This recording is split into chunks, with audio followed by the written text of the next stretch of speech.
and 1. And a good day to you, Explorer Nation. John Lynskey here with another edition of Looking Back with Lynskey, and this is a special one. They say all good things come to those who wait. We've waited for this one for a while, but here he is, the one and the only, the esteemed athletic director, assistant principal, two-time Hall of Famer, the immortal Chris McKeon. My dear friend, welcome to the show. Thank you very much, John. It's a pleasure to be here. This isn't something that I that I look forward to doing, but certainly for you and Mel, I'd be more than happy to do it. Well, Mr. McKeon, yes, you've been like a Florida Panther on this one. Hard to track down, hard to see, but no better occasion to be here than to celebrate our first state championship in basketball. And Mr. McKeon, you and I are not necessarily a fan of statistics because statistics don't always tell the whole story, but occasionally they do. Here's the bottom line. Columbus High School has won 17 state championships. You have been athletic director for 16 of those. I can do that math, Mr. McKeon.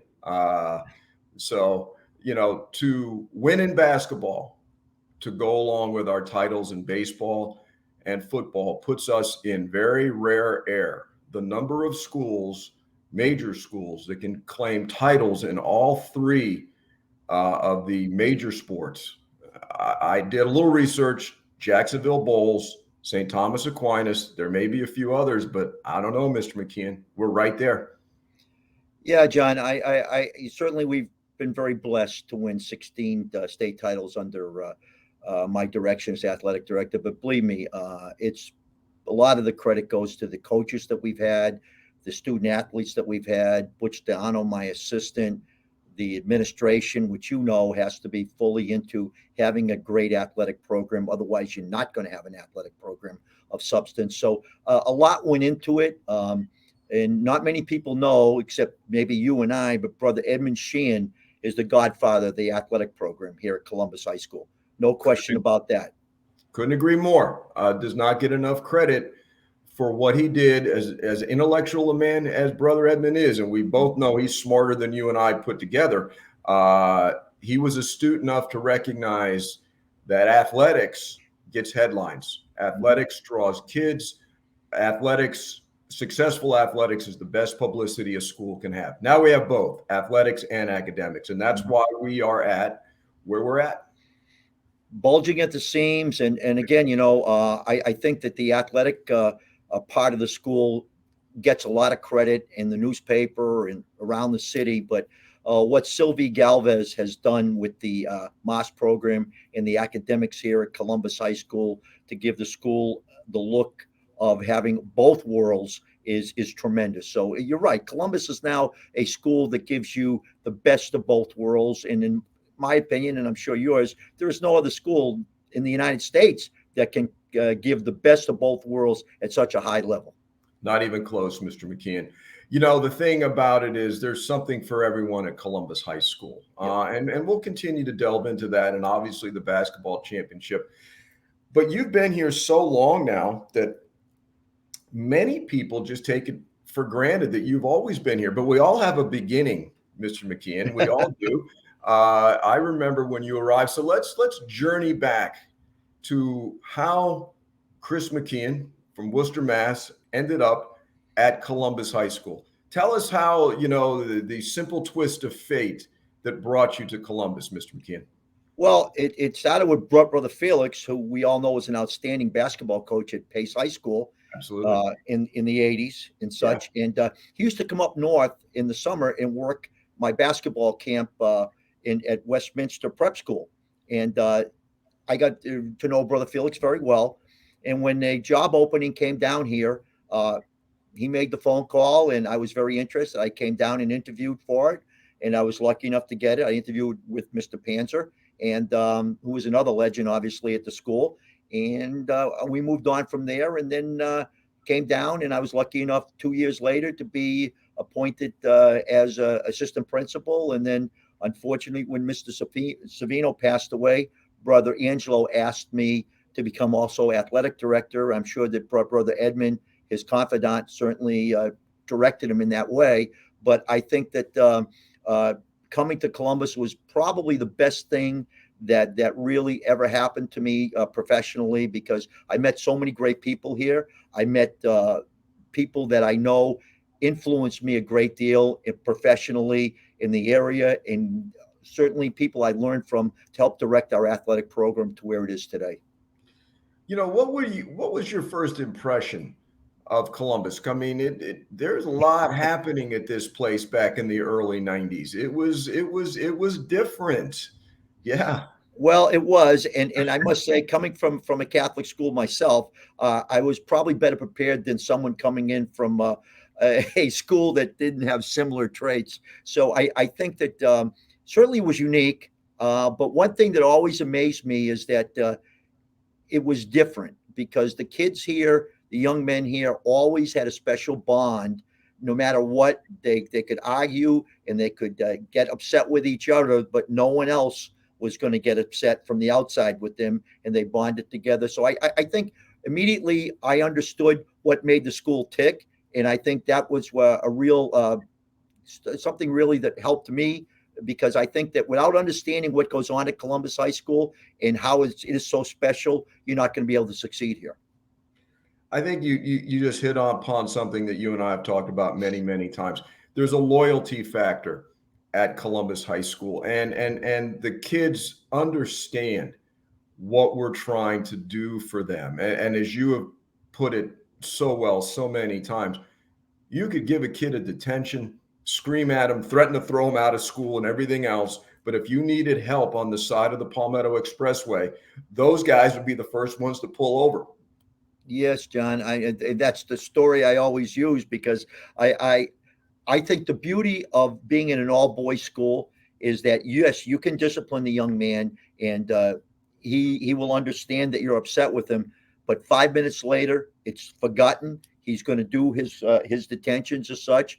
But then you move on, and there's no grudge. There's no hard feelings. There's not going to be at his 10th year reunion, the guy is going to walk in and still be upset with you. So I think that's the beauty of Columbus High School. And we take young kids that come in here and they graduate as young men, and the maturity level that goes on from freshman to sophomore, and then sophomore to junior year, and then ultimately senior year, is incredible. And a lot of that obviously is to the Maris brothers' credit, and the lay faculty in the administration. So I think Columbus is a real special place. And I can't say that enough, because our alumni, they're so proud of this place. It is incredible. It is incredible when, I'll be out to dinner in the Gables, and guys will come up to me and say, class of '88, coach, great to meet you.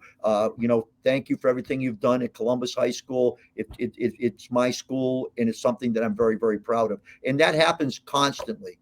And it just goes to show you that the alumni here, they just bleed Columbus blue. And it's, like I said, it's wonderful to see.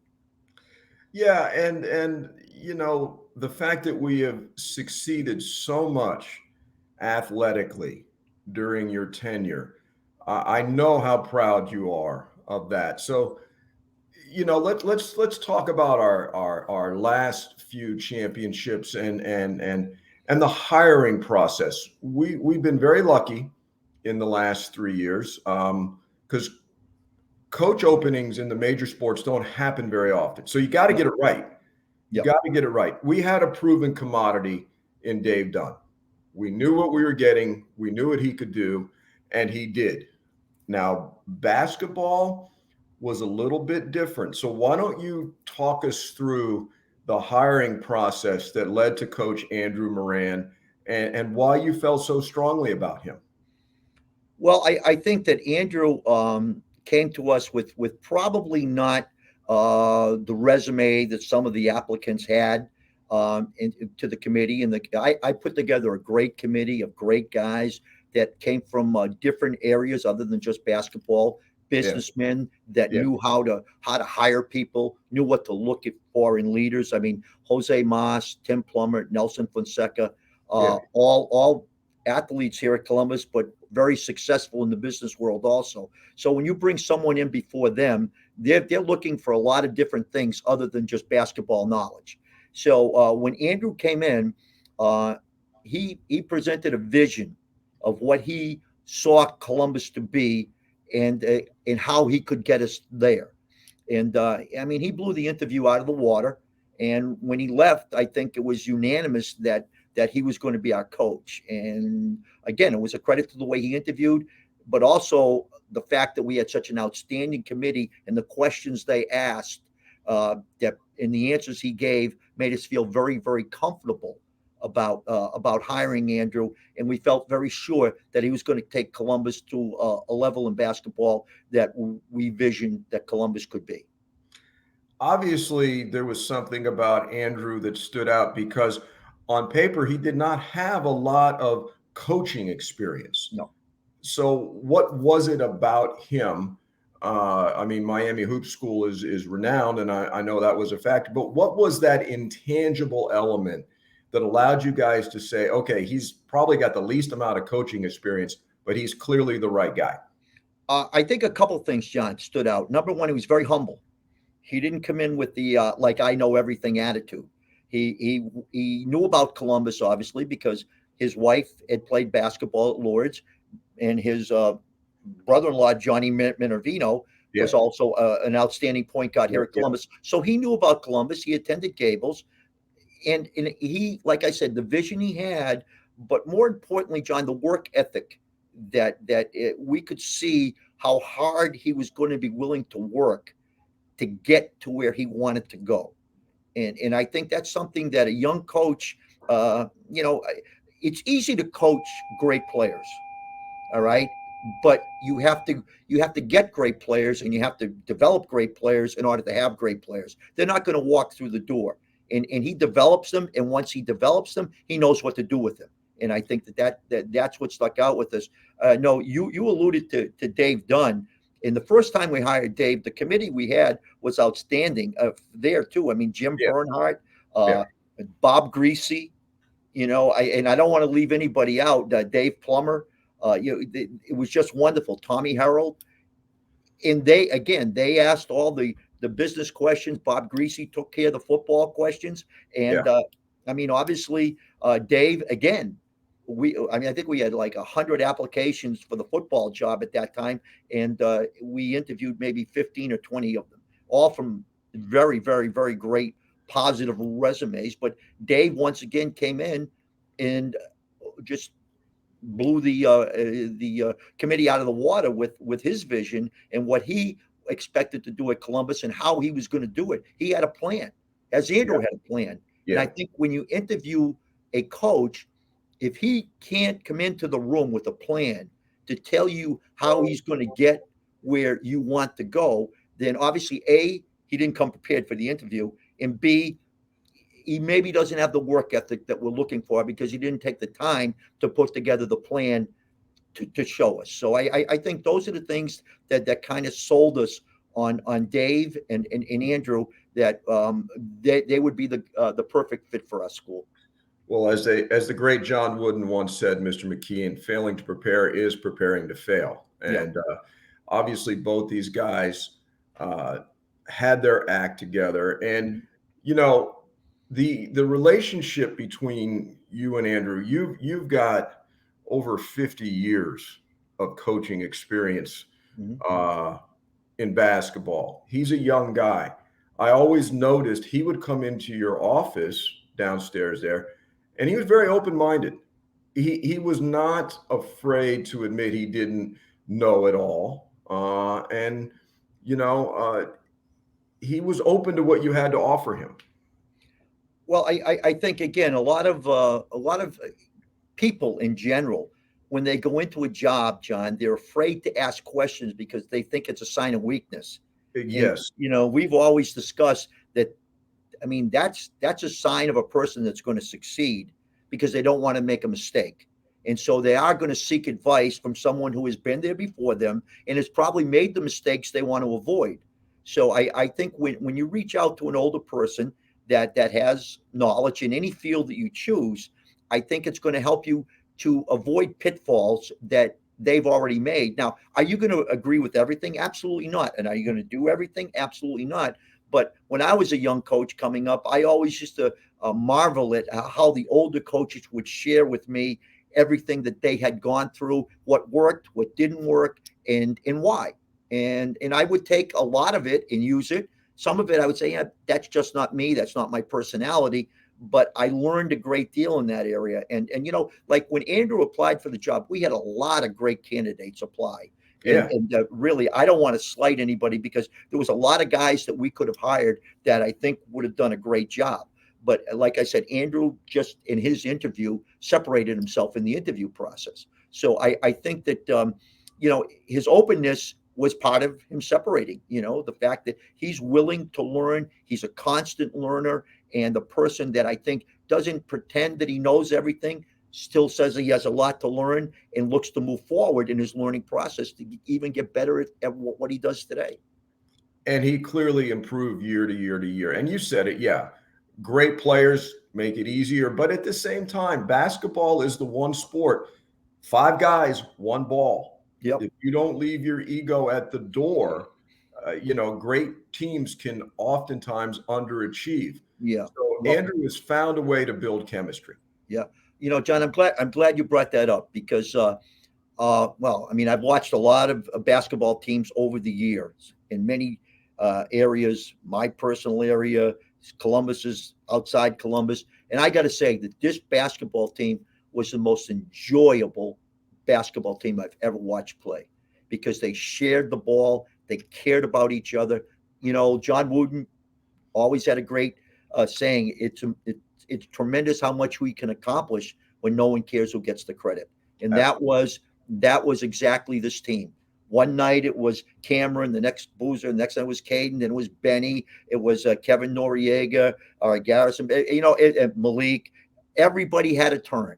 Angelo Miranda, everybody had a turn to be successful, and everyone was happy for them. There was no one leaving saying, "Oh, I didn't score that much tonight."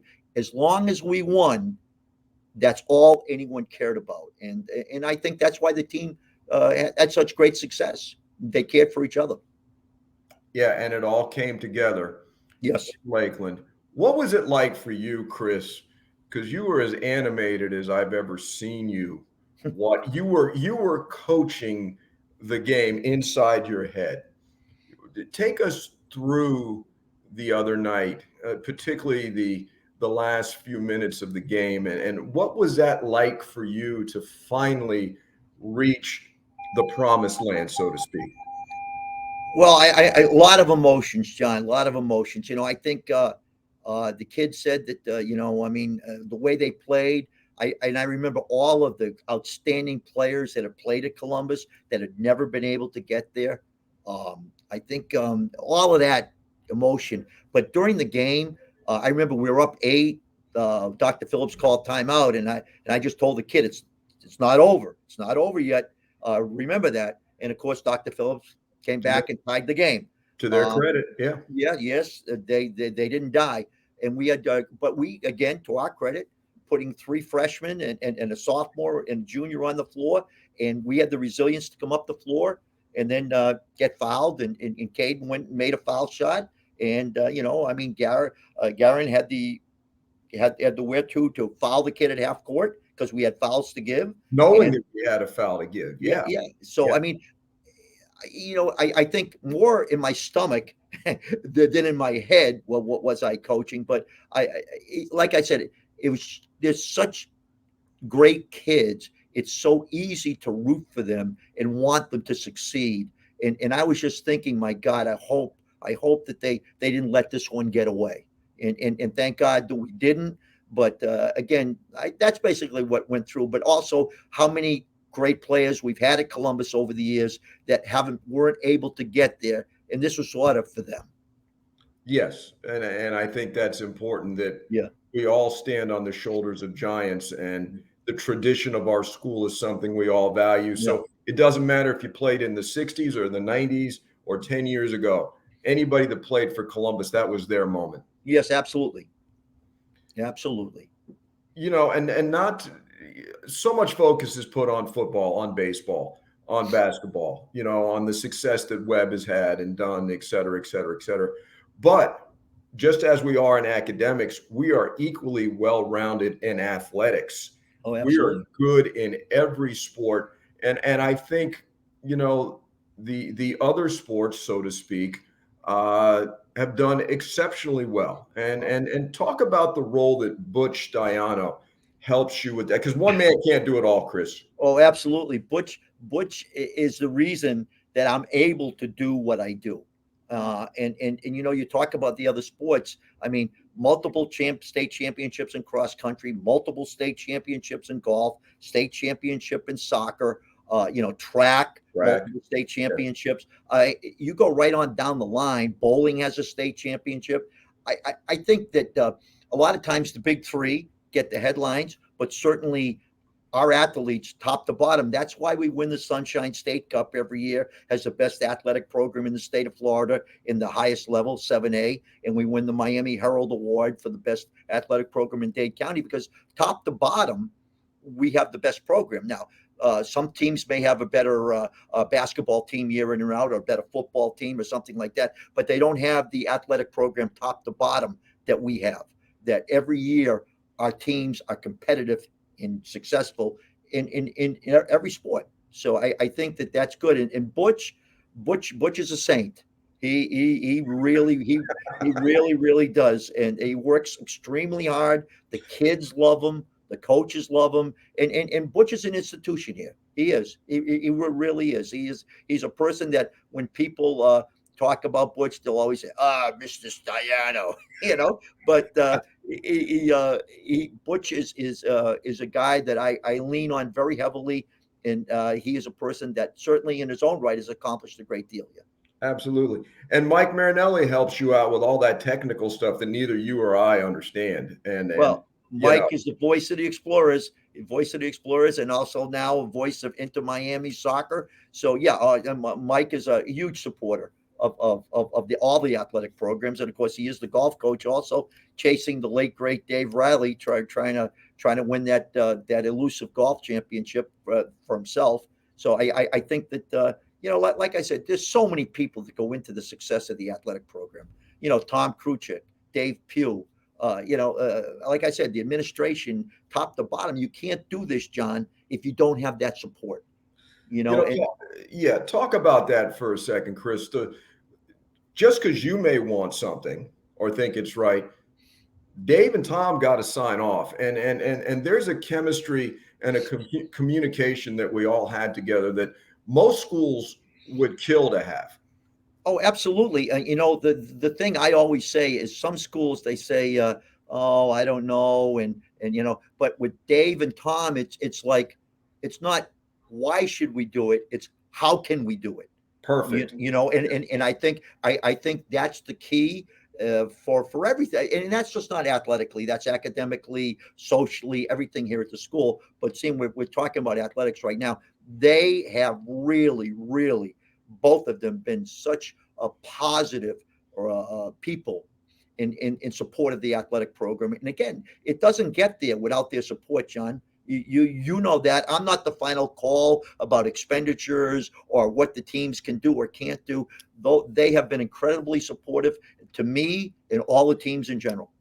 And you know, Chris, I think what you just said is true. They find a way to say yes Mm-hmm. instead of saying no. And that's Well, why we're at where we're at. that you know, and that's I think both of them understand how important it is to our young men, in whether it be clubs, activities, socially, or whatever. It's important that they do other things successfully outside of just the school classroom. So they really push that, and they're very big in supporting the kids in all their needs, just not academic needs.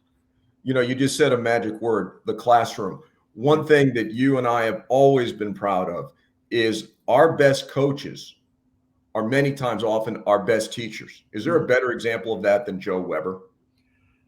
You know, Joe is a guy that just comes every day and teaches bell to bell his math, and the kids love him and they learn from him. And a lot of people in Dade County probably think Joe just comes in and coaches baseball, but that's the furthest thing from the truth. Has he been ultra successful in baseball? Yes, he has. But you know what? I think he's been more ultra successful in the classroom with the students he's taught and what he's taught them not only just in mathematics, but in general in life, than in baseball. So, I mean, he's been, obviously 2 state championships in baseball. He's been very successful in that. And you can throw in names like Steve O'Brien and Fred Foyo, God bless them, God that bless Fred. were great coaches, but also taught the what's the word, the term, the not yet smart, and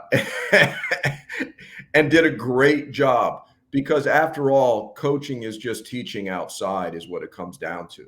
Oh, absolutely. I think, when my first job that I ever got coaching basketball was a school that had never won a game in terms of a conference game. And I went in and there was no JV coach. And I asked the principal, I said, well, who's your best teacher? And he told me this gentleman was a math teacher. And I said, would he be interested? He goes, he doesn't know anything about basketball. I said, if he can teach, I can teach him basketball and he can teach to the kids. And Yeah. You know what? He worked. He was my JV coach and became an outstanding coach. Really, he worked at it and he was an excellent teacher. The kids loved him. So I think your best teachers generally can be your best coaches if they choose to coach, John. And I agree with you. OB, I mean, in cross country for years, Fred, God rest his soul, in track, in football for years. I think that's just those guys are just legends that no one will ever compare to them. How important is it, Chris, do you think, to hire alumni at Columbus High School? I think we've had many, many more pluses than minuses in that regard. Well, I think if you hire an alumnus, A, you know what you're getting because you know him, and B, he knows the school. He knows what's expected of him. He knows what's expected in the way he treats the young men, in the image that he puts forward. I think it's extremely important, John, that if we have a qualified alumnus that wants to teach here, I mean, I'm all for hiring them because I think that that's just bringing more of our success back to the school. We were partners in crime, too numerous to mention, Yeah. for a while. And one thing that always struck me, just shifting gears here for a second, the dean of discipline, what we did together, and then with Alex Trujillo, I mean, there was a lot going on, and Dave was very helpful in that regard. What amazed me is you used to do it all by yourself, which is just, it had to be crazy. Well, yeah. I mean, I did it. I did it all by myself with, with brother Angelo, and and then on with brother Pat for a while. But I think that the school was smaller then. I mean, and again, John, we've got great faculty when it comes to helping. I mean, guys like yourself with faculty. Remember Joe Weber? Go back to Fred, Steve O'Brien. Whenever there was anything that needed, I could always go to them and they would certainly help me. So I didn't really do it all by myself. I certainly had, again, Columbus alumni that were willing to step in and always do what was best for the school. So, technically I was doing it by myself, but not really. You're being very humble, Mr. McKeon. Very humble there. But Yeah, well, I think also, Chris, if you look at the role of dean, being a coach, having coaching experience, I really believed with you, with me, with Dave Pugh, when he was dean, with Alex, now with Bob Linfors, if they know that you were a coach, there just seems to be a level of respect that comes with that. I agree, John. And I think even more important than that, I think that when you're a coach, you know how to treat kids. Yeah. And I think that kids are going to have good days, they're going to have bad days, and you don't know what's happened in that kid's life that day that may have caused him to get into a situation. And then when he comes into your office, if you have a relationship with the young man, they'll share with you and you'll be able to work through it. And I think we were always able to administer discipline, but the young man didn't feel that we disliked him in any way. We were doing our job. What was doing was best for him and best for the school. But in moving forward, once his time was done in detention and such, the slate was clean again, and he was right back in our good graces. And I think that's always worked well. We treated him like men. Yeah. And I think that's Yeah. the real thing at Columbus. They were treated like men and not little kids. And the boys here really appreciate that we treat them like men. We listen to them, and then we're not always going to agree with them, but we listen to them, and then we do what we have to do. And I think they've always enjoyed it, the fact that we've treated them like men here. You know, people would look at me like I was crazy when I say I enjoyed being dean more than I did being a teacher. And I love being a teacher, obviously, because it was much more gratifying. And Chris, we had fun. As Well, crazy as that sounds, we had fun. yes, we did, because we had a chance to reach more kids. Yeah. And I mean, obviously, we can't share some of the stories and some of the young men's problems that we've had here that we Yeah. were able to help. But Yeah. I think that as a dean, you, you know, administering discipline is certainly part of the job. But I think the more important part of the job is to administer love, affection, and the fact that you're leading young men in a positive way. And I think that we did that, John. We did the fact that, yes, you made a mistake, but here's how we're going to correct it. Now we're going to move forward, and this is where you're going to end up. And I think the boys did that. You and Pugh twisted my arm to take the job. I didn't want it. I wasn't interested. But you and Dave both said you'll be able to do what you did in the classroom for the entire school. And never Yeah. were you guys more right, and never was I more wrong. And it was the best move I didn't want to make. Mhm. And it I keep coming back to, man, we we had fun in Yeah. a job that a lot of people would look upon as being a negative situation. We made it positive. But John, that's what the kids sensed, that we had fun too, and the kids sensed that there was that bond that put us. There wasn't a standoff between them and us. We were part of them; they were part of us, and the fact that we were there to do our jobs, but certainly we were always going to do what was best for Columbus and the student body. It's a family situation, and you're the epitome of a family situation, Mr. McKeon. You didn't graduate from Columbus, although you are honorary graduate now, Yes. but you did have three sons graduate from Columbus. Okay. And of course, your much better half, Mitzi, also works at Columbus. So, what is that like, Chris, to have the full experience of having sons go through Columbus? Your wife works there. I mean, if that's not the definition of family, I don't know what is. Well, I'll tell you, having three sons graduate from Columbus, I think, John, when you don't have a son go through here, I mean, and you're not a graduate, you can always, the stuff, the hype, and all of that, you don't experience it. But when you have sons go here, you realize the foundation that is laid at the school for them to be successful in life. And I think that certainly my three boys have gone on to be successful, and thank God for that. And matter of fact, Cody, the youngest one, is back here teaching now. So, and Chris is doing very well in Atlanta, working executive position for Home Depot, and Bobby is the entrepreneur of the group. Yeah. He's doing very well for himself. So I think that they all benefited greatly from coming to Columbus. Academically, I think Bob probably said it best. Academically, you can get algebra and English anywhere, but you can't get at Columbus anywhere else what you get walking these halls, and the relationships you make with fellow students and the alumni. How the alumni and the network they take care of you is beyond belief.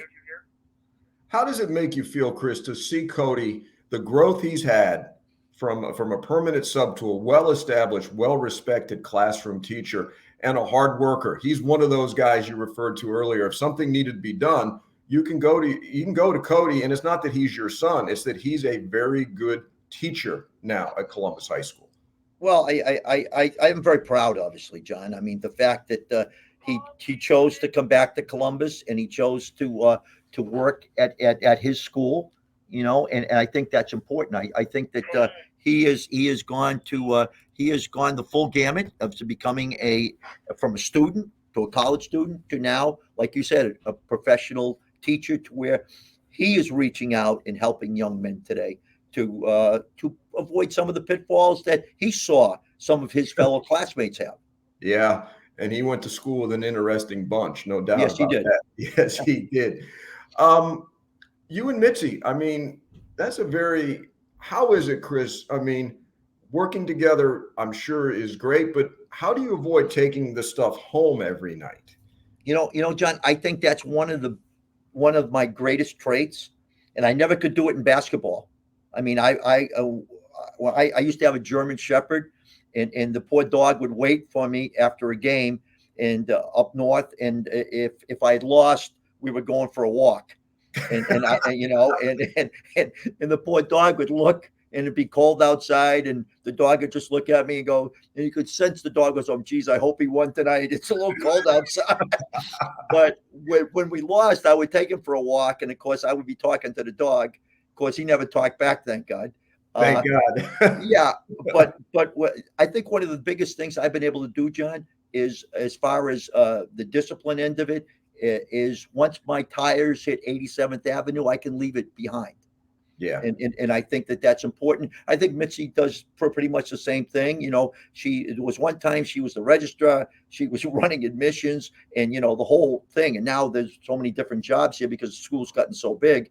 But Yeah. I think she's the same way. She tries to leave school to school and home to home, and I think that's worked out well. And the fact that God, if you let this consume you, it will. So fortunately, we haven't let it. Absolutely. Mr. McKeon, basketball has been your life, and I think a lot of people don't realize or would find it hard to believe the satisfaction you get from coaching girls basketball as opposed to boys basketball, which you did for many, many years. And I remember one conversation we had where you said that the gratification level, something to this effect, the gratification level is higher with girls because the athletic ability is not the same. So when they achieve something, it means that much more because they don't have the God-given natural ability of a Michael Jordan or whatever. Yeah, John, I think that when my daughter Allison Yeah, uh, she could got play, into Chris. basketball, yeah, she was a pretty good player, thank God. But she got into basketball, and I was, as I was kind of retired from coaching at that Yeah, time, and I was perfectly happy to just sit and watch. And then I went. She was playing in Tamiami at the time, and I went to a practice of hers, and all they did was shoot layups for an hour and 15 minutes. And I had to drive all the way to W.R. Thomas, which was like at the time about 45 minutes of traffic. So I sat there and I waited and I watched. And she got in the car, and I said, "Allison, we are not going to any more of these practices." And she says, "You told me I could never miss practice." And I said, "Well, now I'm stumbling, And then she says, I said, "Allison, I can't, I can't watch that." She goes, "Well, then why don't you coach me?"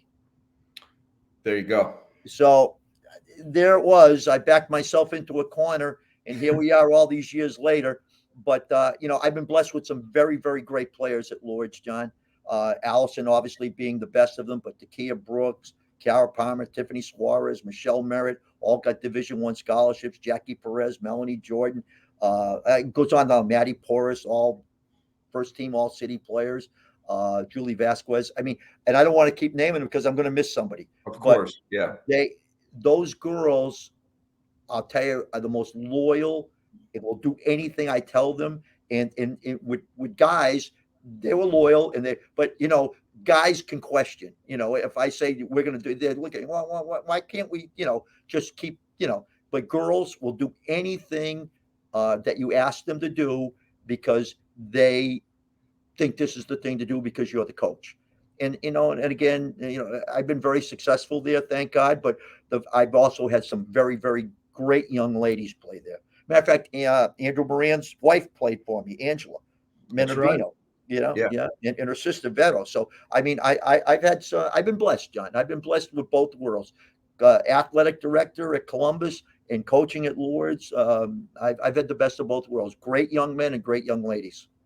Oh, I couldn't agree more. And speaking of, what's it like, Chris, to be in the very exclusive club of a two-time Columbus Hall of Famer? Not many people can say that, and that means you haven't just succeeded in one or the other. You've succeeded in both at our school. Well, you're right. There aren't many people that can say that, and I feel very privileged to be one of the few who can. You certainly, another one, Steve O'Brien.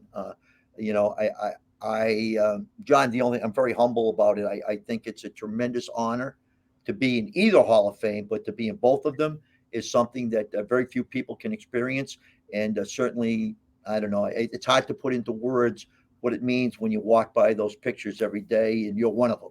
So it's very very nice to be able to do that. You know, you're getting closer to the end than the beginning, obviously.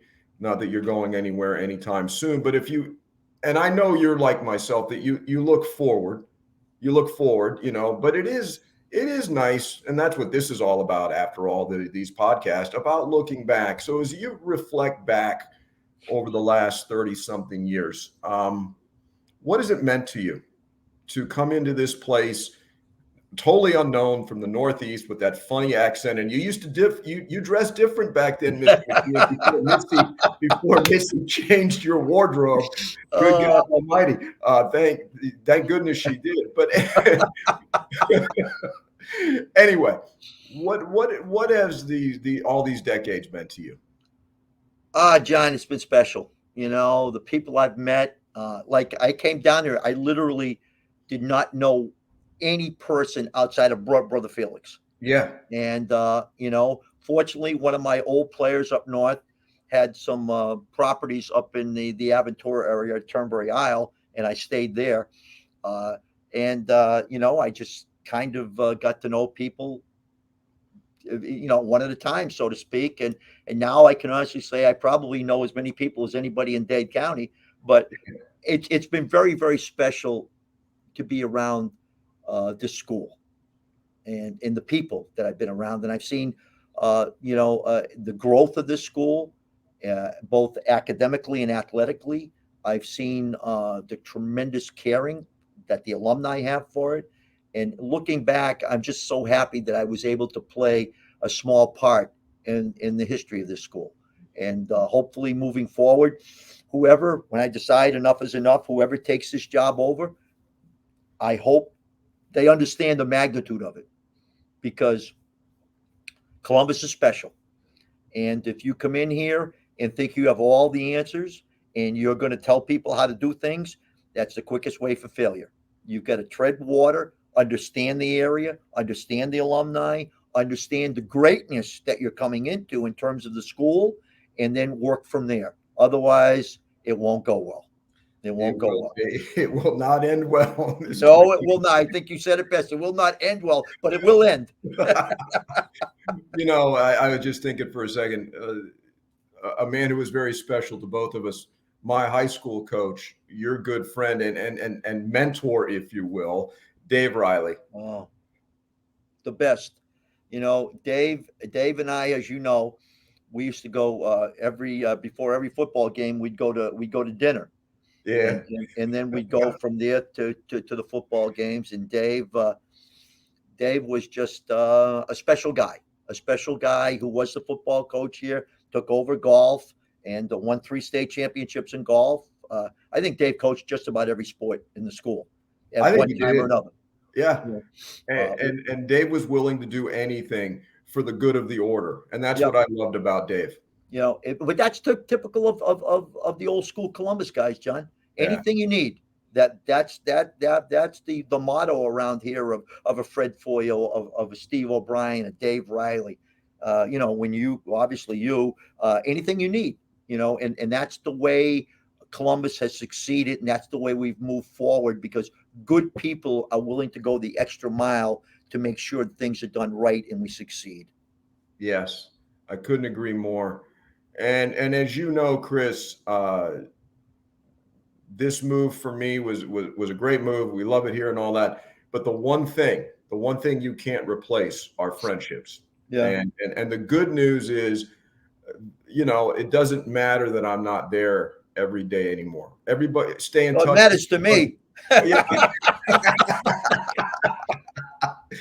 I'm sorry about that, Mr. McKeon, but we had some wonderful moments together. Even the bad moments, when we had to deal with some pretty heavy stuff, at the end of the day, we always figured out a way to get it done. And working with you and Dave and the rest of the administration, I wouldn't have traded it for the world. And finally getting you on this program, this might be my finest hour, Mr. McKeon. Oh, are you going Winston Churchill on me now? I actually am.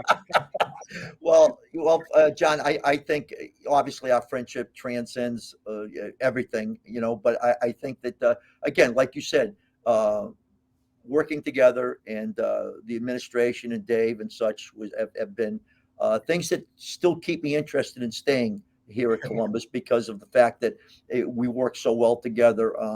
And obviously, this is not something I planned on doing, but like Mel told me that, this was the time John and I thought we'd strike after the state basketball championship. We figured this would be the time. Yeah, we caught you at a weak moment, Mr. McKeon. Yes. And you don't have many of those. So. No, well, when it what? comes to Columbus, I have weak moments a lot.